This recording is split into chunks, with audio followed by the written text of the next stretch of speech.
So hello everyone, আবারও চলে আসলাম নতুন একটা ভিডিও নিয়ে। আজকে সকালে ঘুম থেকে উঠেই আমি মাকে দেখেছি গাছের এঁচোড়টাকে কেটে নিয়ে আসতে। তো তার জন্য বাড়ির উপরে একটা কাকু এসেছিল, তার কাছ থেকে চিংড়ি মাছগুলো রেখে আমি মাকে বললাম তাহলে আজকে এঁচোড় চিংড়ি করা যায়। তো তার জন্য চলো শুরু করা যাক।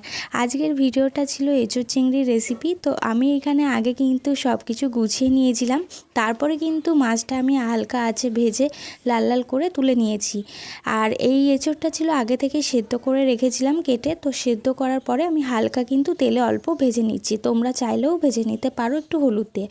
তো এখানে আমি তেল গরম করতে দিয়েছি। এঁচোড়টা ভাজার পরে কিন্তু আমি আলুটা দিয়ে একটু লাল লাল করে ভেজে নিয়ে তুলে নেব। তারপরে কিন্তু এখানে আমি তেলের মধ্যে ফোড়ন দেওয়ার জন্য জিরে, তেজপাতা এবং শুকনো লঙ্কাগুলো দিয়ে দিয়েছি।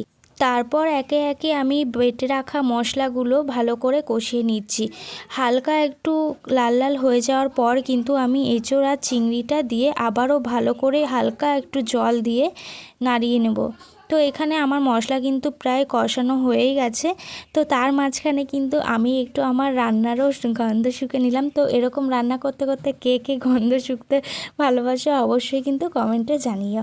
তো আজকের রেসিপিটা এরকমই ছিল। তো তোমরা কিন্তু অবশ্যই জানাবে যে ভিডিওটা তোমাদের কেমন লেগেছে। তো আজকের মতো এখানেই টাটা। তো দেখা হচ্ছে নেক্সট ভিডিওতে, পরবর্তী ভিডিও নিয়ে আসছি অনেক তাড়াতাড়ি। তো তোমরা কিন্তু অবশ্যই লাইক, কমেন্ট ও শেয়ার করে পাশে থাকবেন। টাটা।